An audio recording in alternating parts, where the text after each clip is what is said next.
Hello friends, स्वागत है आपका एक बार फिर से आपके अपने लीगल चैनल सोच पर प्रहार में। आप सबको धनतेरस की शुभकामनाएं। दोस्तों, कल मैंने वीडियो पोस्ट करी थी जिसमें मैंने आपको बताया था ऑनरेबल सुप्रीम कोर्ट ने जो नई गाइडलाइंस पास की हैं मेंटेनेंस के लिए, उन पर वो वीडियो था। और दूसरा चैनल कानूनी सोच पर भी एक वीडियो पोस्ट करी थी जिसमें बताया था जो एलिमनी को फिक्स करने के लिए भी नई गाइडलाइन आई है ऑनरेबल सुप्रीम कोर्ट की, वो आपको बताई थी। तो अगर किसी ने वो वीडियोज नहीं देखी हैं तो कल की वीडियोज जरूर देख लेना। आज का ये वीडियो भी कुछ ऐसा ही है और एक बहुत ही इंपॉर्टेंट जजमेंट पे है जो जजमेंट मेंटेनेंस को लेकर के है और जहां पर पत्नी का मेंटेनेंस पूर्णतः जीरो कर दिया गया। ये कैसे हुआ, क्या परिस्थिति है, और इस प्रकार के कई सारे मामले मेरे पास आ चुके हैं जहां पे लोग जद्दोजहद करते रहते हैं, तो जजमेंट उन सबके काम आएगा। तो आज की इस वीडियो में आपको इस मामले के पूरे फैक्ट्स बताऊंगा और आखिरी में किस आधार पर कोर्ट ने जजमेंट दिया वो सारी चीजें क्लियर करूंगा। तो आप लोग आखिरी तक वीडियो में बने रहना। चैनल को अब तक सब्सक्राइब नहीं किया तो फटाफट चैनल को सब्सक्राइब करके नोटिफिकेशन बेल पर जरूर क्लिक कर देना, क्योंकि इससे हमें मोटिवेशन मिलता है डेली आपके लिए इस प्रकार के वीडियोज लाने का। तो देखिए, इस मामले में क्या था, 2024 में एक ऑर्डर हुआ, मई 2024 में मेंटेनेंस का। पत्नी ने एक केस फाइल किया था 125 सीआरपीसी का, जिसमें पति को आदेश हुआ कि वो 20,000 रुपये पर मंथ पत्नी को मेंटेनेंस दे। और पति इस ऑर्डर को क्वैश कराने के लिए पटना हाईकोर्ट गया था, मेंटेनेंस का ऑर्डर को क्वैश कराने के लिए। अब आप सभी को पता है कि मेंटेनेंस का ऑर्डर पूर्णतया क्वैश नहीं होता, लेकिन इस मामले में इस ऑर्डर को पूर्णतया क्वैश कर दिया गया, यानी पति को कोई मेंटेनेंस पत्नी को नहीं देना होगा। अब दोस्तों, हुआ कैसे, इसके लिए हमें इस मामले का बैकग्राउंड जानना जरूरी है।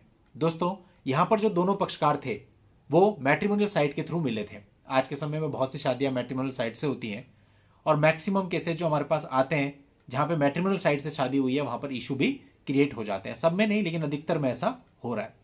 तो यहां पे भी यही था कि मैट्रिमोनियल साइट से शादी हुई है और शादी के बाद पति की जानकारी में यह आया कि पत्नी की दूसरी शादी थी। अब दोस्तों, यहां पर पति ने कोर्ट के सामने अपने कुछ ग्राउंड्स बताए।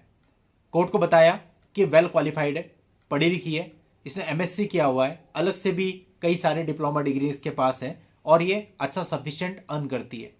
सिर्फ इतना ही नहीं कि सफिशिएंट अर्न करती है, बल्कि लग्जूरियस लाइफ जीती है, ऐसा पति का कहना था। दूसरा पति का कहना था कि उसने कभी भी मैरिज में शारीरिक संबंध उसको अपने साथ नहीं बनाने दिए।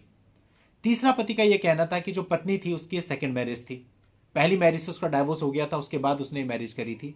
लेकिन खास बात यह है कि जब मैरिज उनकी हुई उस समय पे पत्नी ने खुद को अनमैरिड बताया था, यानी अनमैरिड बता करके फ्रॉड करके शादी उससे कर ली थी। इसके अलावा पति ने यह भी बताया कि जो उसकी पहली मैरिज थी उससे जब डाइवोर्स हुआ था तो उसने 40 लाख रुपए की एलिमनी ली थी और उसके पास अपना भरण पोषण करने के लिए काफी अच्छी इनकम है, क्योंकि 40 लाख रुपए की एलिमनी को खाली अगर इंटरेस्ट पे भी लगा दें तो उससे इतना इंटरेस्ट अर्न हो सकता है कि एक अकेला आदमी अपना भरण पोषण बड़े आराम से कर सकता है। तो ये सारी चीजें पति ने अपनी तरफ से रखी। पत्नी का कहना था कि पहली मैरिज से जब उसका डाइवोर्स हुआ उसको जो 40 लाख रुपए एलिमनी मिली, उसके दूसरे पति ने उस पर दबाव बनाया और वो 40 लाख रुपए भी उसने अपने दूसरे पति को दे दिए। और इसके अतिरिक्त भी वो 15 लाख रुपए की डिमांड करता था डाउरी की, और बाकी के एलिगेशंस भी वहां पर थे। अब कोर्ट को डिसाइड करना था इस मामले को, तो कोर्ट ने यहां पर काफी सारे जजमेंट्स का हवाला लिया, बहुत सारे जजमेंट्स का हवाला लिया, और उन जजमेंट का हवाला लेते हुए जो कंक्लूड किया पूरे मामले को वो इस आधार पर किया कि पत्नी के पास जो 40 लाख रुपए हैं, उस 40 लाख रुपए को पति का तो कहना था कि वो उससे इंटरेस्ट कमाती है दे करके इंटरेस्ट पे। हम कहते हैं चलो उस बात को भी छोड़ दो, अगर ये मान लो कि 40 लाख रुपए किसी ने बैंक में भी रख दिया एफडी में, तब भी उसके पास इतना इंटरेस्ट आ जाएगा कि वो अपना जीवन यापन आराम से कर सकता है। तो कोर्ट ने भी यही माना कि इतनी बड़ी अमाउंट उसके पास है, तो ऐसे में ये नहीं कहा जा सकता कि उसके पास अपने भरण पोषण करने के लिए सोर्स नहीं है। दूसरा, वो पढ़ी लिखी है, एमएससी है और काफी सारी और भी डिग्री डिप्लोमा जो उसके पास है, तो इन सब चीजों से जाहिर होता है कि वो कमाने में सक्षम भी है। तो इन सब चीजों को आधार मान करके जो मेंटेनेंस लगा था 20,000 रुपए, वो पूरे तरीके से खारिज कर दिया गया, यानी पति को पूरे तरीके से इस मामले में रिलीफ मिल गया। अब दोस्तों, ये तो हो गई इस मामले की बात। अब मैं आपको यहाँ पे कुछ इंपॉर्टेंट चीज बताने जा रहा हूं। देखो, आज के समय पे लोग ऑनलाइन काफी सारी चीज करते हैं, इवन मैरिज के लिए भी ऑनलाइन ही सर्च करते हैं अलग अलग प्लेटफॉर्म्स पे। या मान लेते चलो रिश्तेदारी के थ्रू भी आपने बात कर ली कहीं पे शादी की, तो दोस्तों थोड़ा सा कंफर्मेशन जरूर लो। ये चीजें बहुत आती हैं, लड़की को बीमारी बाद में पता चलती है, लड़की की शादी पहले से हो रखी बाद में पता चलता है, लड़की का पहले से अफेयर है बाद में पता चलता है। तमाम प्रकार की चीजें हैं जिनकी वजह से घर केवल कुछ ही महीनों में बर्बाद हो जाता है और पति के ऊपर लाखों रुपए का बर्डन पड़ जाता है और तमाम प्रकार के केसेस वो झेलता है। इसलिए शादी में कभी भी जल्दबाजी मत करो। शादी की जब भी बात आए ना, तो पहले कम से कम आराम से 3 महीना इन्वेस्टिगेट करो, अच्छे तरीके से मालूम करो, आसपास इधर उधर कॉलेज सोशल मीडिया सब जगह।